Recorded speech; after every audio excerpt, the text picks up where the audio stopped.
Ya estamos en vivo. Bueno, esperamos 2 minutos, un par de minutos para que se vaya integrando los asistentes. ¿Ya estamos saliendo? Sí, ya estamos en vivo. Son las 6. Un par de minutos y ya comenzamos con la presentación.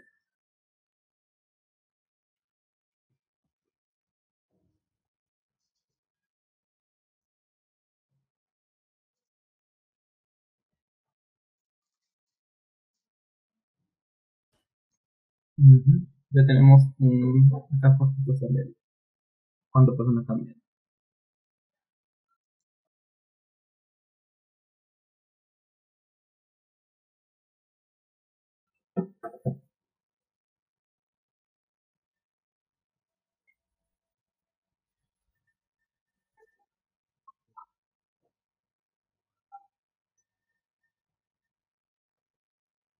Un rato más.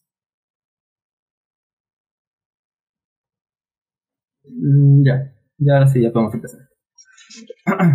Le damos la bienvenida a los presentes al tercer ciclo de conferencias llamado Caminos y Desbordes de lo Político, organizado por el grupo de estudios Potestas Vitae. Esta vez tenemos a Carlos Kenaya Mendoza, quien nos va a presentar su ponencia titulada Ciudadanía, Violencia y Vida Desnuda en Walter Benjamin y Hannah Arendt.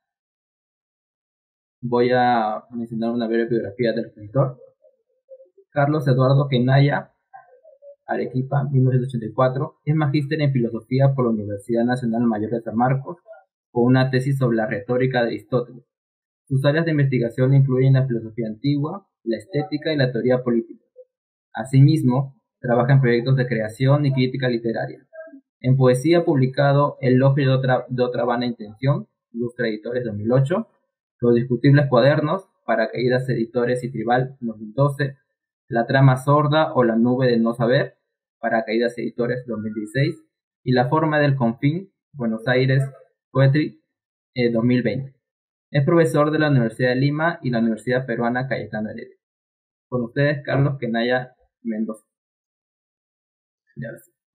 ¿Qué tal, Marco? Gracias por la presentación, gracias por la invitación también a los chicos del grupo. Me alegra poder estar por este medio realizando esta presentación que estaba un poco pendiente desde que empezó un poco la pandemia, ¿no? De hecho, mi tema cambió también por estas nuevas condiciones en las cuales nos encontramos, ¿no? La idea original era siempre pensar la violencia, vamos a proponer algo al respecto, pero digamos lo que nos ha tocado pasar a lo largo del año siempre nos invita a repensar un poco los temas y los conceptos, y tengo un texto que quiero compartir para irlo leyendo un poco y también comentándolo, ¿no? Claro que sí. Ya yo les dejo ya con tu juicio. Ya, muy bien, gracias. Entonces, el texto que tengo que he preparado se llama Ciudadanía, Violencia y Vida Desnuda en Walter Benjamin y Hannah Arendt, ¿no? Que son dos autores que ya desde hace tiempo me interesan mucho y que me interesa poner en relación, ¿no? Hay diferentes formas de poner en relación estos dos autores, y el tema de la violencia puede ser una clave para acercarlos y para ponerlos en discusión. Voy a ir leyendo el texto y comentando algunos pasajes, ¿no? Para Walter Benjamin y Hannah Arendt, la violencia de la guerra fue tanto una experiencia que marcó sus vidas como un acontecimiento histórico que mereció los esfuerzos más denodados de su pensamiento. Teóricos escurridizos a las catalogaciones, probablemente conservadores desde la ortodoxia de izquierda, y sin duda demasiado revolucionarios para una óptica reaccionaria, es seguro que ambos, amigos con una diferencia de 16 años, pensaron contra un enemigo común, el fascismo. Las divergencias, sin embargo, son muchas, quizás tantas como la posibilidad que ofrece el ejercicio de aproximarlos y destacar uno a la luz del otro sus similitudes y desacuerdos. Ambos vivieron en un contexto en gran medida en la primera mitad del siglo XX, donde es un contexto de guerras, ¿no? Entonces, la idea es acercarlos sabiendo que tuvieron también la oportunidad de conocerse y de ser amigos, ¿no? Con una diferencia, como digo acá, de 16 años. Dentro de su amplia bibliografía, el ensayo de Benjamin, que lleva por título Para una crítica de la violencia, de 1921, ocupa un importante lugar. Escrito en el contexto de la primera posguerra mundial, el triunfo de la Revolución Rusa, la derrota de la Revolución Alemana y la muerte de Rosa Luxemburgo, así como bajo la influencia de George Orwell, ha sido objeto de numerosas lecturas y ya su sola recepción demanda una investigación aparte, ¿no? El texto en el que me voy a centrar para hablar de Benjamin es este texto de 1921 Para una crítica de la violencia, que ha merecido una serie de lecturas, ¿no? Derrida, Agamben, Arcuse, Honneth, Judith Butler han hecho diferentes lecturas sobre este texto, ¿no? Toda esta recepción merece probablemente un comentario aparte, no me voy a detener obviamente en ese tema, pero es un texto breve, es un ensayo breve, que es al mismo tiempo esclarecedor y opaco. El lenguaje teológico de las últimas páginas contiene una resonancia insólita y ha provocado toda clase de interpretaciones, ¿no? Benjamin trabaja en esta clave, digamos, profana y teológica, ¿no? Combina el materialismo dialéctico, el marxismo, con un lenguaje que viene de la tradición judía y que ha ofrecido diversas interpretaciones y que a menudo es bastante ambiguo, ¿no? En el puente posible que nos interesa trazar con Hannah Arendt, hallamos un ensayo publicado en 1970 sobre la violencia, ¿no? Hay, digamos, como para hacer el puente, este otro texto, que es un ensayo largo, digamos, de Arendt, que tiene este título sobre la violencia. Entonces, uno puede hacer algunos puentes a partir de una lectura en paralelo, ¿no? Escrito en el contexto político de la Guerra Fría, la revolución estudiantil y los disturbios raciales en Estados Unidos, se trata de un texto que desarrolla intuiciones que Arendt venía trabajando desde mucho tiempo atrás. De hecho, toda la filosofía política de Arendt, o toda la teoría política, como ella seguramente quisiera que se llame, trabaja, probablemente tiene como trasfondo la violencia, desde los orígenes del totalitarismo. La violencia es un tema que está presente en toda su obra, ¿no? Pero me voy a concentrar en este texto y en otros, hacer referencias un poco más puntuales a otros textos de esta autora, ¿no? Los textos de Benjamin y Arendt, separados por una distancia de casi 50 años, contienen curiosas correspondencias y entablan un sugestivo debate. ¿Es la violencia siempre injusta? ¿Cómo es posible en general comprender la violencia y sus relaciones con la política y el derecho? Estas preguntas, planteadas en un contexto específico, arrojan luz también sobre nuestro presente si las pensamos conectadas a las actuales formas de control social y diferentes luchas que definen nuestro espacio político, ¿no? Estas preguntas son las que de algún modo vinculan a estos textos, ¿no? Si toda clase de violencia es siempre injusta y de manera más tal vez interesante, si la violencia, ¿qué relación hay entre la violencia, la política y el derecho?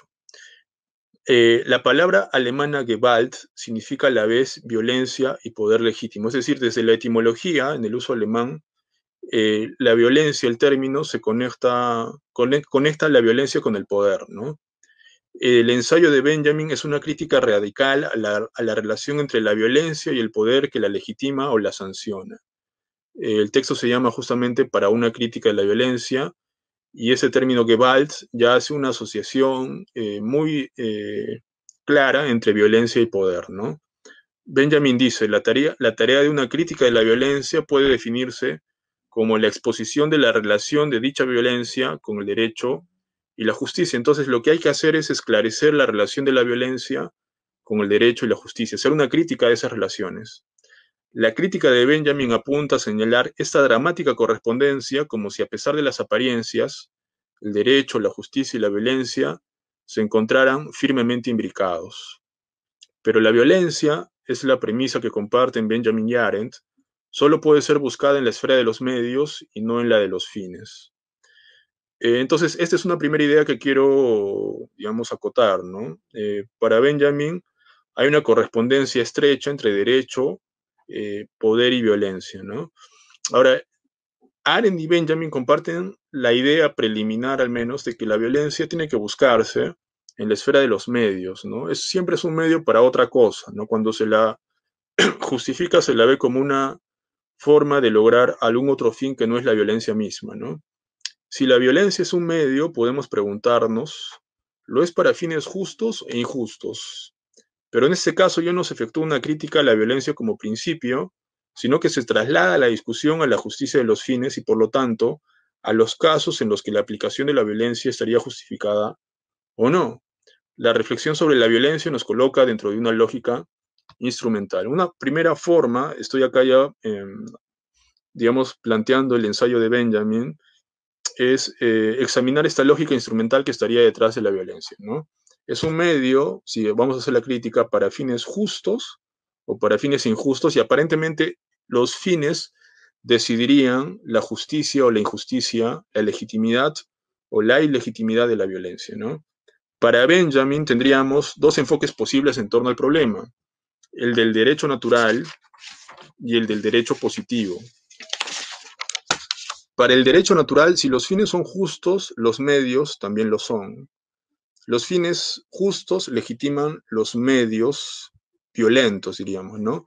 La violencia es un producto natural como una materia prima cuyo empleo no plantea problemas mientras no esté al servicio de fines injustos, ¿no? Esta es una cita de Benjamin. La violencia que se ajusta a los fines naturales sería una violencia justa, ¿no? Sería una forma de responder al problema desde el derecho natural. La segunda es la forma de abordar desde el derecho positivo. El derecho positivo es opuesto a esta tesis, pues considera la violencia como resultado histórico, es decir, la acepta como un hecho, como una realidad histórica. Si el derecho natural lleva la discusión hacia la crítica de los fines, el derecho positivo lleva la crítica hacia la esfera de los medios, en tanto su legalidad depende del orden jurídico constituido históricamente. El derecho positivo asume el punto de vista del vencedor para establecer la naturaleza de los medios. Así se resuelve qué medios pueden considerarse legales y cuáles no, ¿no? Desde la óptica del derecho positivo, lo que hay que pensar es la legalidad de los medios. En base a fines ya reconocidos históricamente como justos, estos medios pueden ser legítimos o pueden ser ilegítimos, ¿no? Pueden ser reconocidos por el Estado, ¿no? O pueden de repente quedar al margen del reconocimiento estatal. El dogma fundamental de ambas escuelas es el siguiente. Los fines justos pueden ser alcanzados por medios legítimos y los medios legítimos pueden ser empleados al servicio de fines justos. El derecho natural tiende a justificar los medios legítimos mediante la justicia de los fines. El derecho positivo, por su parte, a garantizar la justicia de los fines mediante la legitimidad de los medios, ¿no? Bueno, ahí se resume un poco este círculo, digamos, del derecho natural y el derecho positivo, ¿no? Para Benjamin, el derecho positivo y el derecho natural no ofrecen un punto de vista adecuado para una crítica de la violencia. Ambos resultan dogmáticos y conservadores. El derecho natural no piensa la violencia como un problema, pues de antemano esta queda justificada en función de los fines a los que atienden, ¿no? El derecho natural justifica la violencia, ¿no? En función a los fines. El derecho positivo, que sería el del orden establecido, busca garantizarse a sí mismo a través de la legitimidad de los medios, es decir, establece el criterio de la violencia justa en función al orden jurídico ya constituido. Por un lado, quedaría justificada la violencia por la justicia de los fines, en el caso del derecho natural. Por el otro, estaría garantizada la justicia de los fines por la legalidad de los medios. En su dependencia de los fines, que se la justifican o que garantizan un orden, no hay lugar para una crítica de la violencia. De ahí que, para Benjamin, haya que salir de este marco para realizar la crítica. El criterio para esta crítica es la filosofía de la historia, ¿ya? Entonces, explorando esos dos enfoques, Benjamin encuentra que hay que salir de ambos para hacer una crítica desde lo que sería una filosofía de la historia, ¿no? Ahora, en Arendt, el procedimiento crítico es muy distinto. A diferencia de Benjamin, Arendt establece una relación de oposición conceptual entre violencia y poder. Vimos al inicio que en Benjamin hay una identificación desde el origen del vocablo Gewalt entre violencia y poder, ¿no? Pero Arendt más bien desde el inicio de su reflexión hace una distinción conceptual entre violencia y poder. No son lo mismo, es más, son opuestos. Arendt es consciente de la tradición a partir de la cual se ha entendido generalmente el poder, tradición en la que podemos encontrar a Benjamin. Y acá cito a Arendt. Existe un acuerdo entre todos los teóricos políticos, de la izquierda a la derecha, según el cual la violencia no es sino la más flagrante manifestación del poder. Así, el poder es entendido como instrumento de mando. El poder, decía Voltaire, consiste en hacer que otros actúen como yo decida. Si la esencia del poder es la eficacia del mando, cito a Arendt, entonces no hay poder más grande que el que emana del cañón de un arma. Esta identificación entre violencia y poder pertenece a una tradición, dentro de la cual podríamos colocar a Benjamin. Arendt va a tratar de elegir otra tradición de pensamiento para hacer una separación entre violencia y poder, ¿no? Sin embargo, Arendt apela a una tradición y vocabulario alternativos al de esa tradición política. Arendt elige remontarse hasta Montesquieu para defender las implicancias teóricas de su distinción. Y la cito: la tiranía, como descubrió Montesquieu, es por eso la más violenta y menos poderosa de las formas de gobierno. Una de las distinciones más obvias entre poder y violencia es que el poder siempre precisa el número, mientras que la violencia, hasta cierto punto, puede prescindir del número porque descansa en instrumentos. Allí donde se ausenta el poder, la sustituye la violencia, y por el contrario, donde prevalece el poder, la violencia desaparece, ¿no? Para Arendt, el poder corresponde a la capacidad humana no simplemente para actuar, sino para actuar concertadamente. El poder no es nunca propiedad de un individuo, pertenece a un grupo y sigue existiendo mientras el grupo se mantenga unido. Esta concepción del poder saca a éste de la esfera individual de la voluntad para situarlo en el espacio de las relaciones, puesto que vivir significa estar entre hombres. Los romanos decían inter hominis esse. El poder es lo que surge cuando las personas se juntan. Arendt advierte que el poder, lejos de constituir los medios para un fin, es realmente la verdadera condición que permite a un grupo de personas pensar y actuar en términos de categorías, medios, fin, ¿no? Entonces, la idea de Arendt es que el poder tiene que ver con la capacidad de actuar concertadamente. La violencia puede ser obra de un sujeto aislado y descansa más en los instrumentos que en la acción de personas que vivan juntas, ¿no? Entonces, esta concepción del poder tiene implicancias y obviamente la distinguen de, de Benjamin, ¿no? El poder obtiene su legitimidad de la reunión de las personas y por eso no necesita justificación. En cambio, la violencia, aunque en algún caso puede encontrar justificación, sin embargo, nunca será legítima. Eso también es interesante, ¿no? Porque Arendt acepta que la violencia puede obtener justificación, pero no legitimidad. La legitimidad del poder depende de un momento, digamos, de la tradición, diríamos, de un momento de reunión, de fundación, donde las personas se juntan y desde ahí el poder obtiene su legitimidad. La violencia tiene que ver más bien con una proyección hacia el futuro, ¿no? Como es un medio, uno siempre proyecta alguna clase de justificación que tiene que ver con un fin en el futuro que se espere obtener. La legitimidad del poder conlleva una remisión al pasado, la justificación de la violencia, una proyección al futuro. Esto no significa que allí donde estén enfrentados, el poder triunfe necesariamente sobre la violencia. No es que el pueblo unido jamás será vencido, cosas de ese tipo, ¿no? Para Arendt, el uno sustituye al otro, de modo que la violencia en general revela la ausencia de poder y el poder la ausencia de violencia. La despolitización de los individuos tendría como consecuencia la instauración de la violencia en la lógica de sus relaciones. La violencia puede siempre destruir al poder. El cañón de un arma, dice Arendt, del cañón de un arma brotan las órdenes más eficaces que determinan la más instantánea y perfecta obediencia. Lo que nunca podrá brotar de ahí es el poder, ¿no? De los instrumentos de destrucción no puede brotar el poder, según la filósofa alemana, ¿no? Sin embargo, Arendt reconoce a la violencia cierta utilidad. Básicamente, le reconoce dos cosas. Sirve para dramatizar agravios, y eso lo podemos ver nosotros en diferentes contextos, ¿no? Sirve para llamar la atención sobre alguna injusticia, y en ese sentido las protestas o determinadas luchas pueden dramatizar lo que llama Arendt estos agravios, y es un instrumento de reformas antes que de revolución. Entonces, Arendt reconoce una función, una utilidad a la violencia, ¿no?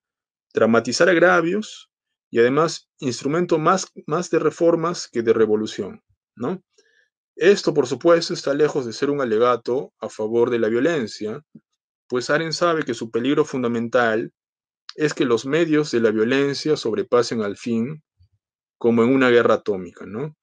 Eh, el peligro fundamental de la violencia es que los medios, aunque el fin sea a corto plazo, los medios acaben sobrepasando al fin, ¿no? Y todo acabe en destrucción. Arendt tiene muy presente la Guerra Fría, ¿no? Tiene muy presente las dos guerras y sabe que esto es perfectamente posible, ¿no? Y que es la condición en la que nos encontramos en el mundo contemporáneo a partir del siglo XX. Con la capacidad técnica que tenemos podemos destruir absolutamente todo. Para Benjamin, en cambio, la crítica de la violencia resulta impotente si no impugna el ordenamiento jurídico mismo en todas sus partes, sino solo leyes o hábitos jurídicos que luego por lo demás el derecho toma bajo la custodia de su poder, que consiste en que hay solamente un destino y que precisamente lo que existe y sobre todo lo que amenaza pertenece irrevocablemente a su ordenamiento. Esta es una cita de Benjamin y esto quiere decir que para Benjamin la crítica de la violencia tiene que impugnar todo el orden jurídico, no puede impugnar, no puede ser como en Arendt, que al parecer admite cierto espacio para hacer reformas. En el caso de Benjamin, la crítica a la violencia supone la impugnación de todo el orden jurídico, ¿no? Esto pone de relieve la radicalidad de la crítica de Benjamin, radicalidad que ha sido criticada por Honneth, por ejemplo, ¿no? Para Benjamin, provocadoramente, toda violencia es como medio, poder que funda o conserva el derecho, ¿no? Un segundo.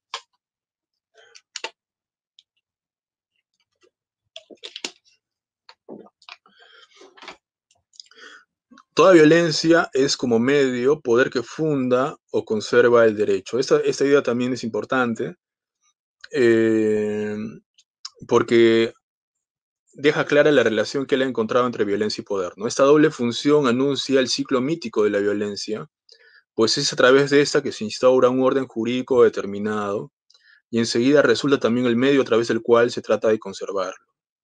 La crítica benjaminiana aspira a romper este círculo que alternativamente confiere legitimidad al uso de la violencia. Cuando se usa la violencia para la conquista de fines naturales, este es un medio para la creación de derecho. Pero cuando el Estado, a través del militarismo universal, hace uso de la violencia para sus propios fines, no crea, sino que conserva derecho. El Estado teme la violencia instauradora de derecho. De ahí que el monopolio de la violencia por parte del Estado en realidad no busca proteger fines jurídicos, sino salvaguardar al derecho mismo.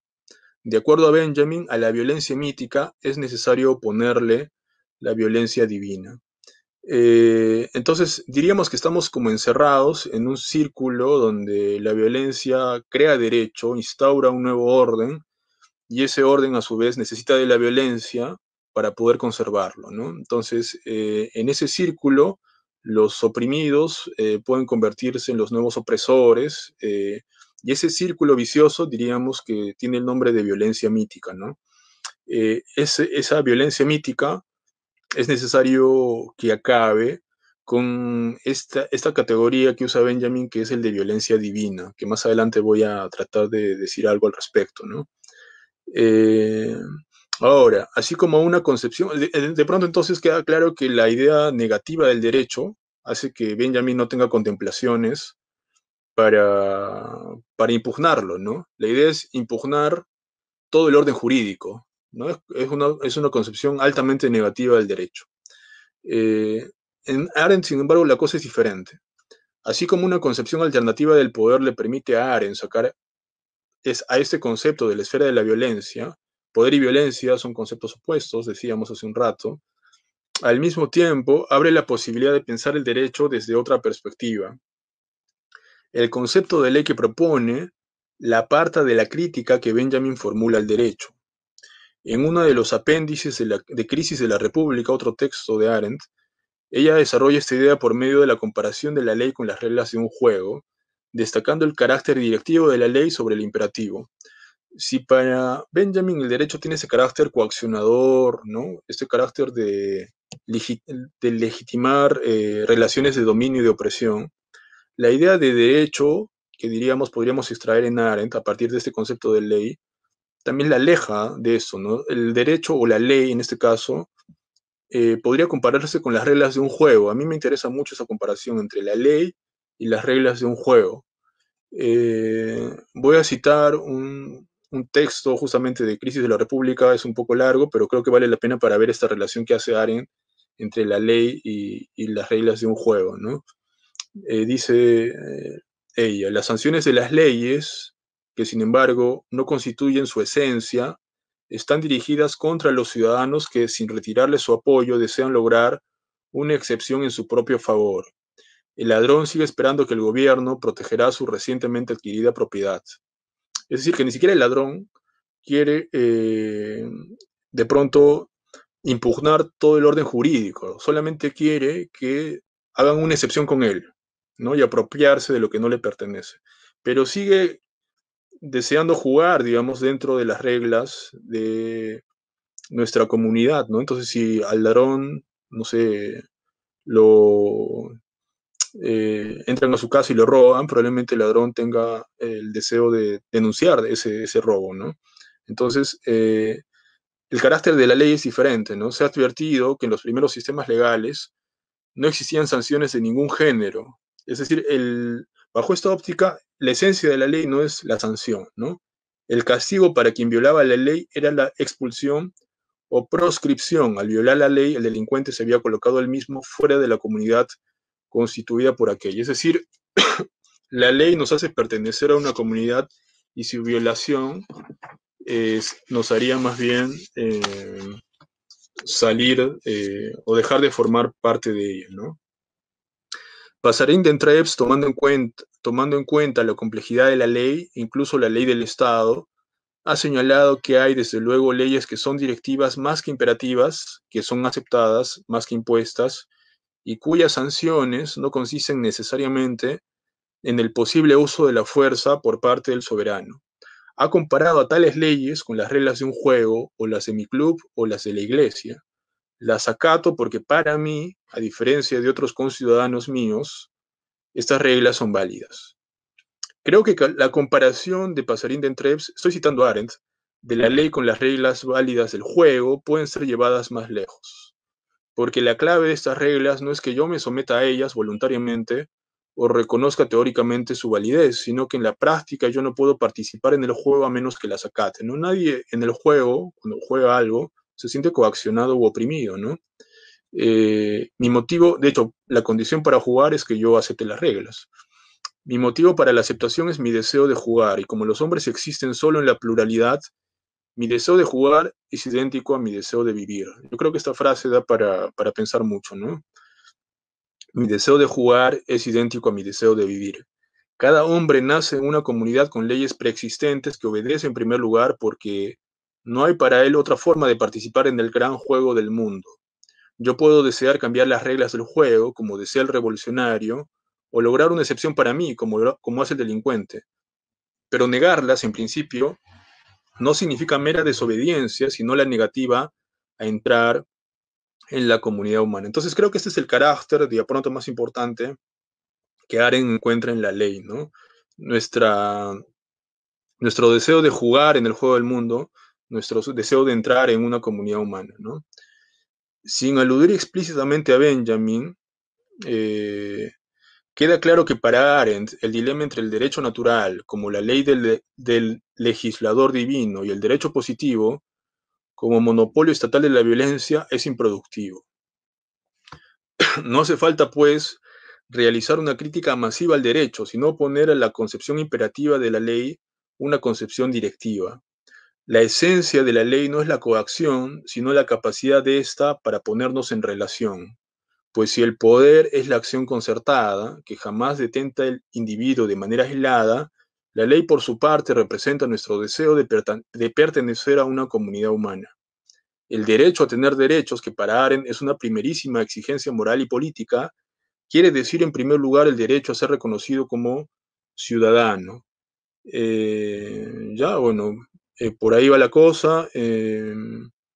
La suspensión de la ley crea un desierto, que es una metáfora de la imposibilidad de la vida, ¿no? Esto es una alusión a una metáfora de Arendt, ¿no? La suspensión de la ley crea un desierto, un espacio sin relaciones. Un espacio sin relaciones es un lugar donde cada persona es una isla, y aunque hipotéticamente sea posible cumplir con la satisfacción de nuestras necesidades biológicas, y hayamos encontrado la forma de salvaguardarnos de la intemperie, la vida del sujeto aislado es cualquier cosa menos una vida política. En el desierto es imposible la acción. Eh, entonces, estas distinciones le sirve también a Arendt para diferenciar, por ejemplo, en otro texto, los tipos de revolución que han ocurrido, por ejemplo, en Francia o en Estados Unidos, ¿no? La Revolución Americana y la Revolución Francesa, ¿no? Una revolución que solamente, digamos, reconoce derechos en base a una naturaleza biológica, el derecho a la vida, el derecho a comer, vestirse y reproducir de la especie, dice ella, reduce nuestra condición de seres humanos a cuerpo, ¿no? Para ella es más importante, y eso lo ve en la tradición americana, el derecho a ser reconocidos como ciudadanos, ¿no? El derecho a tener derechos, ¿no? Ahora bien, para avanzar un poco más y la hora no me gane, la violencia mítica descrita por Benjamin podría guardar correspondencia con la crítica arendiana de los derechos que conciben al hombre nada más que como un ser biológico, una vida desnuda, que nos recuerda también la distinción que Agamben hará más recientemente interpretando a Aristóteles entre zoe y bios, ¿no? Eh, Níobe, hay un mito bien interesante, bien importante, que usa Benjamin para hablar de lo que sería una vida desnuda, ¿no? Y de lo que sería una violencia mítica, ¿no? Níobe comete ibris, ¿no? En un acto de soberbia se jacta de ser una madre que ha alumbrado más hijos que Leto, me parece, si mal no recuerdo, ¿no? Eh, y que ella merece ser honrada antes que Leto, que solamente ha tenido como hijos a Apolo y Artemisa, ¿no? Entonces, frente a esa ibris, ahí no hay ninguna violación de derecho, ¿no? Solamente es un acto de soberbia de Níobe. Frente a ese acto, lo que hacen los dioses, Apolo y Artemisa, es matar a todos sus hijos. Níobe ve el cadáver de sus hijos y de tanto llorar se convierte en piedra, ¿no? Y ahí aparece el derecho, según Benjamin, ¿no? Porque produce un sujeto culpable y ahí aparece el derecho, ¿no? Níobe, sin embargo, al cometer ibris no viola ningún derecho, es la acción de los dioses la que convierte a Níobe en un sujeto culpable e instaura así el derecho, convirtiéndola en una vida desnuda, ¿no? La sangre es el símbolo de la mera vida, afirma Benjamin. El opuesto de la violencia mítica es la violencia divina, que no crea sino destruye derecho. Entonces, esta violencia que hay que oponer a la violencia mítica, dice Benjamin, es una violencia divina, que no crea derecho, sino que destruye el derecho. Si aquella es letal, dice Benjamin, de manera sangrienta, esta es letal de manera incruenta, es decir, no derrama sangre. Esta es la violencia que podríamos identificar en el texto con la huelga general proletaria. Es la violencia que no derrama sangre, que es capaz de poner fin al ciclo mítico de la violencia como destino. La huelga general proletaria, diferenciada de la huelga política, se plantea como único objetivo la destrucción del poder del Estado. Acá está recurriendo a Sorel, ¿no? Para hacer esta diferencia entre tipos de huelga, y él está pensando en una huelga que termine con todo el orden de injusticia, ¿no? Y de dominación.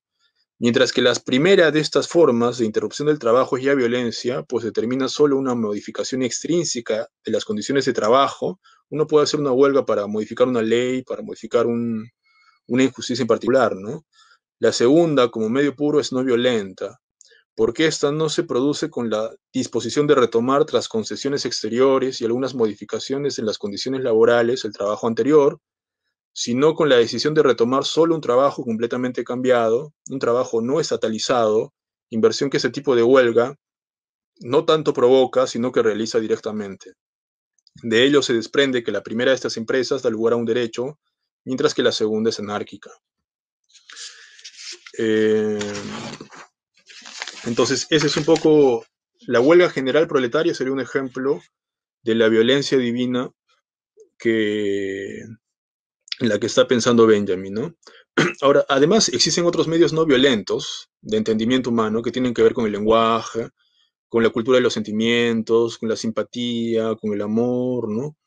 Pero estos, digamos, pertenecen más a una esfera privada, ¿no? No a una esfera constituida jurídicamente. Entonces, en la esfera constituida jurídicamente hace falta acabar con estas relaciones asimétricas de poder, ¿no? Por su parte, para Arendt, la violencia es acaso únicamente un medio para la fundación de un espacio político y con él de la creación de leyes, pero de leyes, es claro, no de la necesidad, sino de la libertad. En Arendt es la ausencia de todo derecho lo que hace el ser humano superfluo, ¿no? En Arendt, entonces, como tiene esa otra comprensión de la ley como una forma de pertenecer, de crear relaciones, la ausencia del derecho más bien nos vuelve superfluos, ¿no? Si bien para Benjamin, con esta concepción negativa del derecho, el derecho nos vuelve vidas desnudas, en el caso de Arendt, la ausencia del derecho nos vuelve superfluos. La condición de apátrida transforma al ser humano en un puro cuerpo, impedido de pertenecer a una comunidad humana. Es justamente la experiencia de apátridas lo que de algún modo les tocó vivir a ambos pensadores. Arendt, con mejor suerte, logrará escapar del nazismo migrando hacia los Estados Unidos, pero Benjamin no tendrá esa fortuna y se quitará la vida antes de poder cruzar la frontera española, ¿no? Hay algunos textos donde da cuenta esa sensación de orfandad, ¿no? En Arendt, por ejemplo, ya dice, ser judío no da ningún reconocimiento jurídico en este mundo. Si empezáramos contando la verdad de que no somos sino judíos, ello supondría exponernos al destino de los seres humanos que sin la protección de ninguna ley o convención política concreta no son nada más que seres humanos, ¿no? Ya para terminar,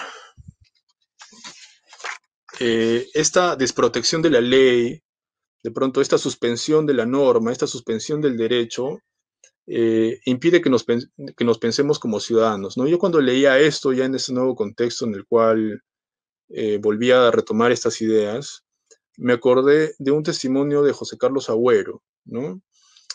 José Carlos Agüero en una entrevista relataba que en los momentos iniciales todavía de la pandemia, él por un accidente en su casa tuvo que ir a un hospital. Y ahí vivió o experimentó las condiciones terribles, dolorosas en las que se estaba atendiendo a los pacientes, ¿no? A los pacientes de COVID. En ese momento, que era un momento de mayor incertidumbre, de mayor emergencia también, ¿no? Entonces me hacía recordar eso porque Agüero dice lo siguiente, ¿no?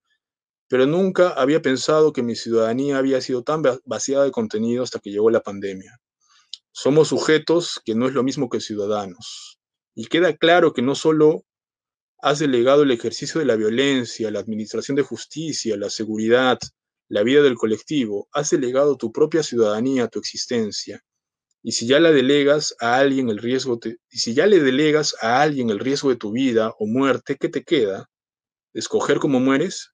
Ni siquiera eso, no te queda nada.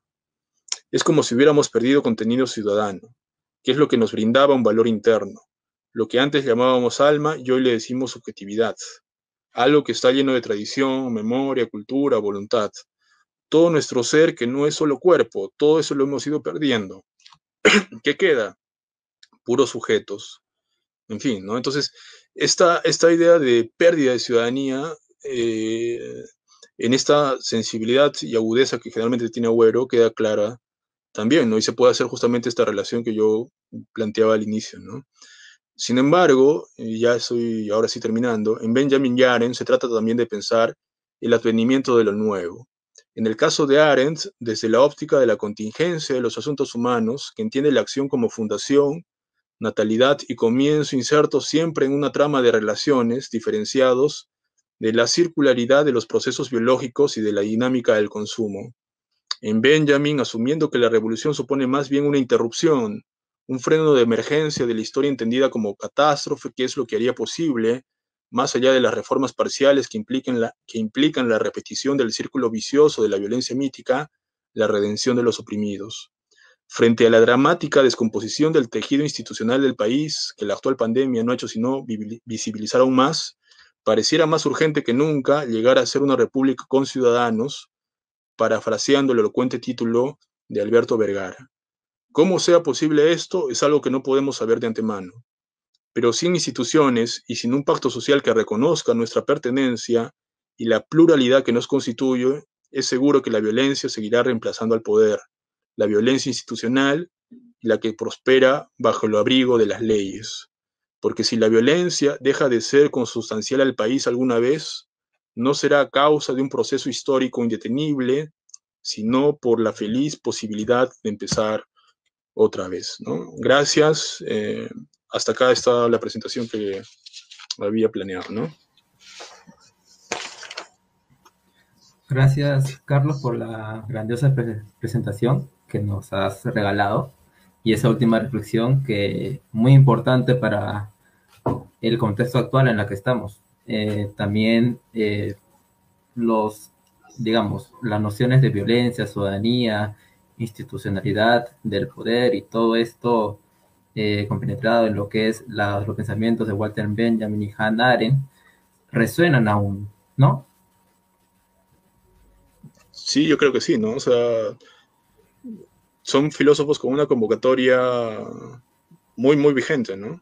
Se los estudia y se los lee de muchas maneras hoy, ¿no? Sí, bueno, mientras esperamos lo que son los comentarios y preguntas de los asistentes, te voy a ir haciendo lo que es una pregunta mía. Espérame, ya. Ha quedado claro la crítica hacia las formas en las cuales la soberanía, a través del derecho, captura a los individuos y los somete a regímenes biopolíticos, más que nada porque implican casi la totalidad de la existencia. En ese sentido, ¿cómo cree que se podrían establecer movimientos emancipatorios respecto a ese cuadro? ¿Cómo usar la violencia? ¿Qué estatus tendría la colectividad humana? Hay quienes han propuesto la noción de comunidad, aunque ya no homogénea. ¿Qué opina al respecto? Ya, bueno, en general, bueno, yo voy a tratar de responder en base a algunas intuiciones que tengo, en base a las cosas en las que creo también. No soy un gurú, no me interesa, digamos, dar soluciones o fórmulas mágicas que tampoco creo que las haya.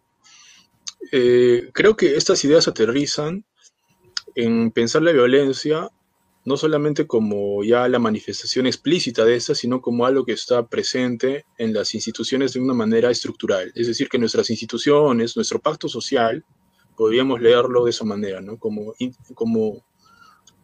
estructuralmente violento, ¿no?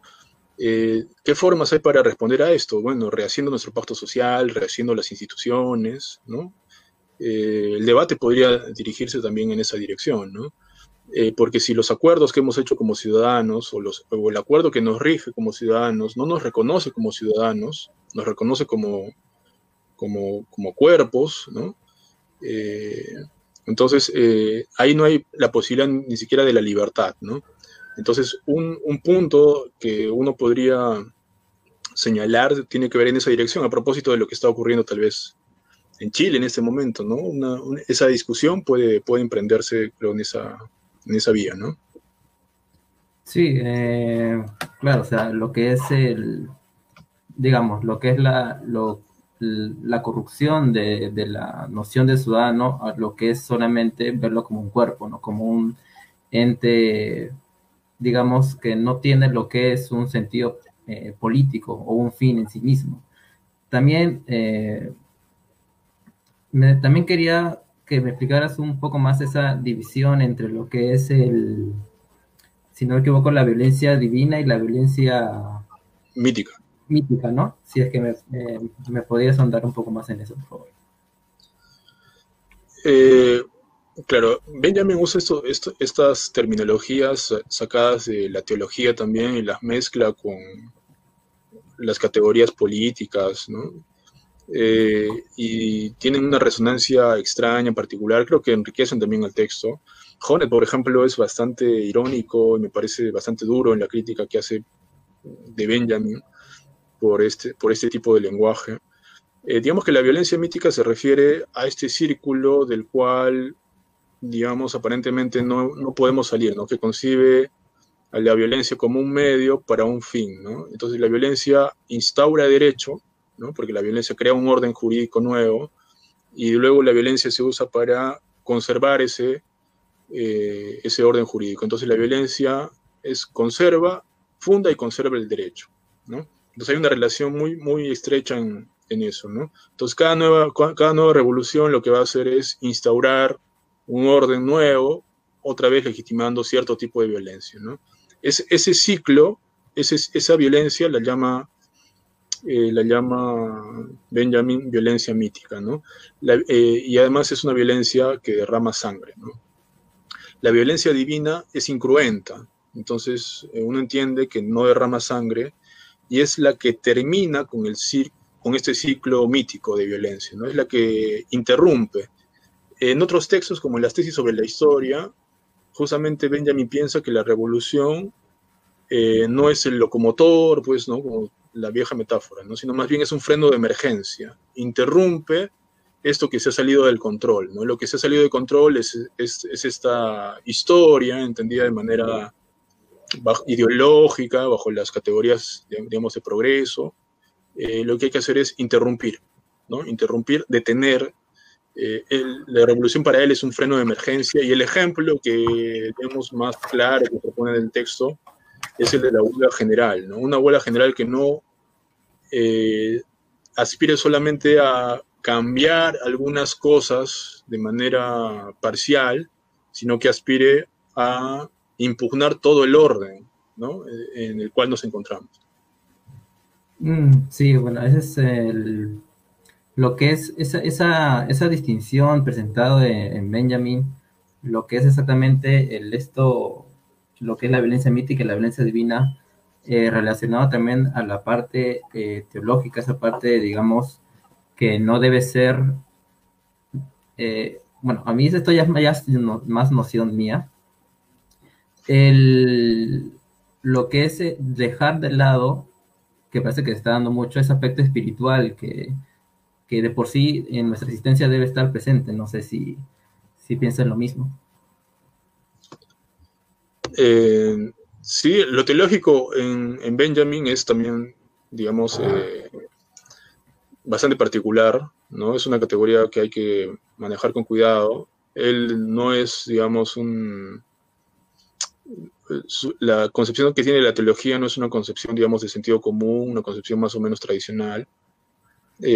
No creería en no sé, un espacio, no sé, o sea, de revelación, de verdades eternas, ¿no? Su concepción de teología tiene que ver con la rememoración y la redención, ¿no? Entonces hace una lectura del judaísmo muy particular, y que tiene que ver con la justicia, ¿no? Se trata de ver la historia desde el punto de vista de, desde un punto de vista mesiánico que implica el cumplimiento de una promesa de felicidad, y ver en ese sentido la desdicha y el sufrimiento no solamente de los que somos ahora, sino también de los que han sido antes que nosotros, ¿no? Lo teológico tiene que ver, por ejemplo, en el caso de él, con la redención no solamente de los oprimidos del presente, sino también de los muertos. Entonces por ahí tiene una entrada muy interesante, ¿no? Que es algo que el materialismo obviamente el materialismo histórico tradicional no va a incluir, ¿no? Sí, justamente como tú mencionas. Acá tengo una pregunta de Jané Mendoza. Nos pregunta, bueno, te pregunta mejor dicho. Entonces, ¿la esencia de la ley nos hace pertenecer a una comunidad? ¿Me crea identidad? ¿La violencia es un medio de crear leyes? Lo primero tiene que ver justamente con la entrada de Arendt, ¿no? Arendt tiene esta idea de la ley que me parece a mí, que me gusta particularmente, que las compara con las reglas de un juego, ¿no? Entonces la ley es lo que me permite ponerme en relación, lo que me permite jugar en el juego del mundo, es lo que me permite ser parte, ¿no? No es lo que me oprime necesariamente, que es la otra concepción, la otra gran tradición de pensar también el derecho, ¿no? Entonces sí tiene ese sentido, y podríamos decir que esto mismo que estamos haciendo ahora no es posible sin ciertas reglas, ¿no? Uno habla primero, hay un espacio de preguntas, respuestas, y eso nos permite entrar en relación, nos permite comunicarnos, nos permite entendernos, sin necesidad de establecer relaciones de opresión, de coacción, ¿no? Entonces, ese sentido de la ley es muy interesante en ella. Y el otro, el último aspecto de la pregunta, tiene que ver más bien con la entrada benjaminiana, que tiene un sentido de pronto más, que él percibe la ley como con esta fuerza más coactiva, ¿no? Imperativa, que a Benjamin, a Arendt no le parece necesaria de pronto adoptar, ¿no? Sí, justo como tú mencionas, creo que creo que quedó bien respondida las 3 preguntas elaboradas por Janet Mendoza. Con respecto a lo mencionado de la comunidad, exactamente lo que son las reglas, que no necesitan ser escritas, sino más como lo que es una convivencia que de por sí ya está muy íntimamente entre nosotros. Eso es algo que debe ser rescatado actualmente, porque pareciera como que si necesitamos lo que son leyes para establecer nuestros pautos de conducta. Sí, por eso dice Arendt que son más directivas que imperativas, ¿no? Y a mí me gusta mucho la comparación de las leyes con las reglas de un juego, ¿no? Ahí uno podría, digamos, intentar seguirle el hilo a eso. De hecho, a mí me interesa particularmente seguirle el hilo al concepto de juego, a pensar nuestra dimensión lúdica. Huizinga tiene ese texto importante que es el Homo Ludens, y él dice que, por ejemplo, del juego es que surge la cultura, ¿no?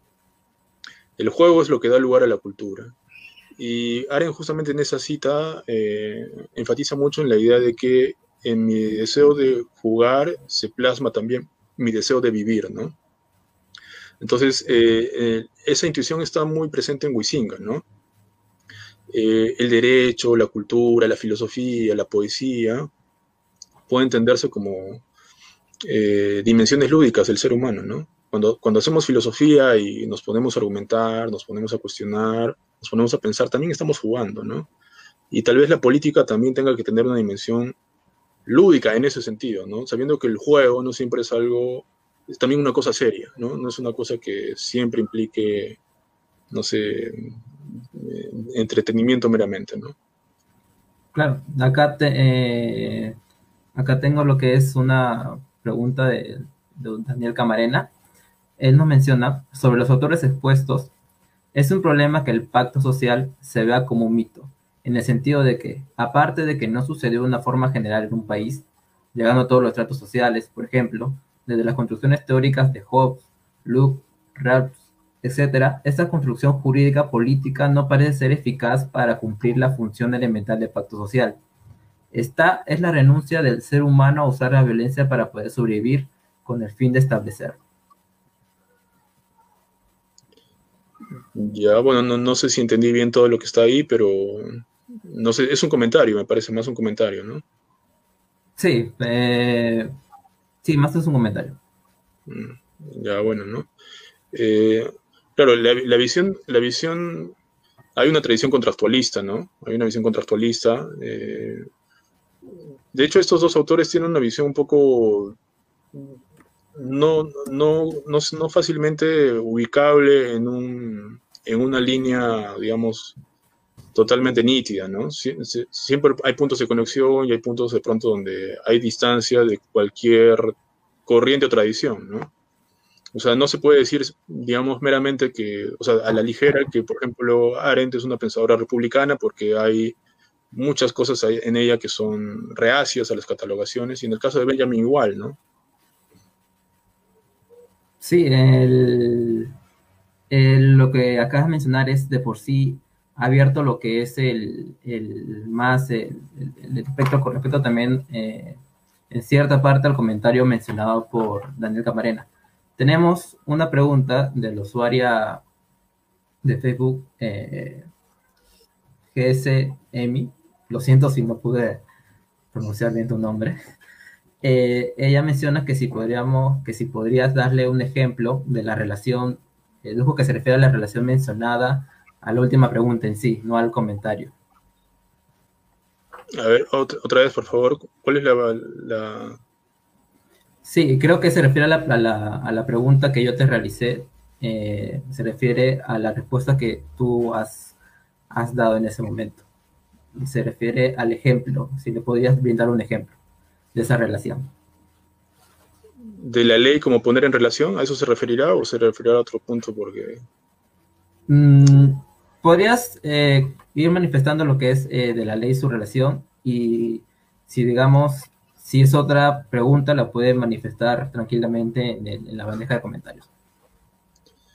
ya, claro, pero creo que di algunos ejemplos, ¿no? El ejemplo mismo de estar hablando ahora, el ejemplo mismo, no sé, se sostiene nuestra relación sobre la base de algunos acuerdos implícitos, que podríamos decir que es algunas reglas, ¿no? Uno habla, después el otro escucha, hay preguntas, uno primero, ¿no?, hace una presentación de unas cuantas ideas.